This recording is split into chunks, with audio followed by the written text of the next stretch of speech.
watching my dad and my mom, who worked all her life, I learned they were hard workers. Nothing came easy.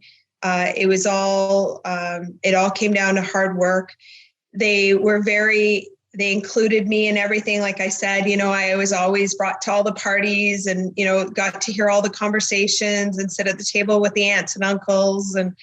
And just all of that has really kind of, I think, shaped who I am today, watching them work hard and treating me as almost like not just a kid at the table, but an adult. So always valued my opinion and always looked to me and talked to me like I was an adult. So I think for me, what drives me is people. I love people. I love, people say, well, why are you always pushing to grow the company? Why is top end growth so important? And I know that if you're not growing, you're going backwards. If you're growing, you're creating opportunities for people. And it could be existing people in your organization that want a promotion and that want to go somewhere. You're giving them a career path. So for me, that really drives me when people go, oh, it's all about the money. It's not. It really is. There's only so much money that you can make and all of that. What makes you excited to come put your 2 feet on the ground every morning? For me anyway, it's people. And by having people that have been in your life for 25 years, you're doing something right, because our industry is the type of industry where people try to poach and pull away and they're always looking for the best deal. But you can always tell the people that have something really special going on when they have those 25-year employees. When we're looking for franchisees, we're looking for the right fit. And that might sound cliche to a lot of people.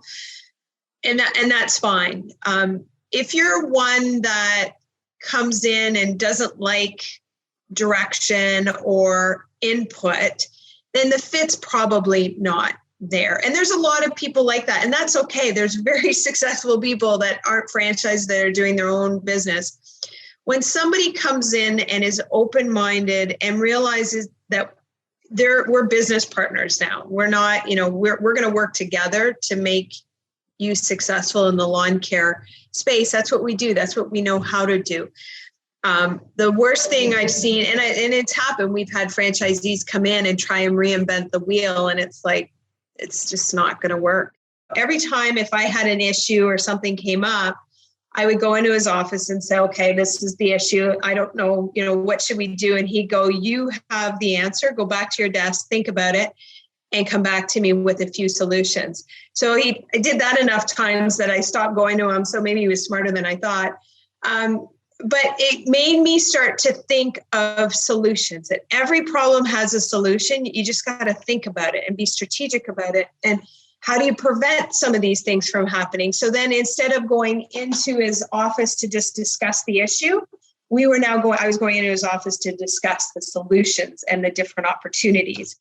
I think you're pointing out a very relevant point. Just because I'm a woman, I shouldn't demand respect. I need to earn it, and I need to work hard to earn it.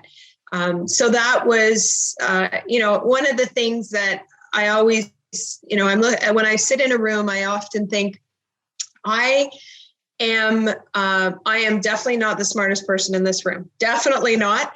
But can I outwork most people? I can. And that's something that I take pride in, and everyone knows that. Like, if there's somebody working on a Sunday night, they know it's probably me out working to make sure everything's okay.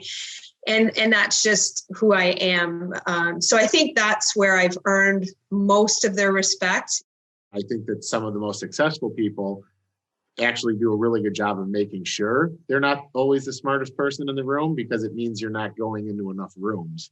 It's like, for my listeners, like if you're the smartest person in the room all the time, you're living an isolated life, That's right. Yeah. And you're not learning from other people.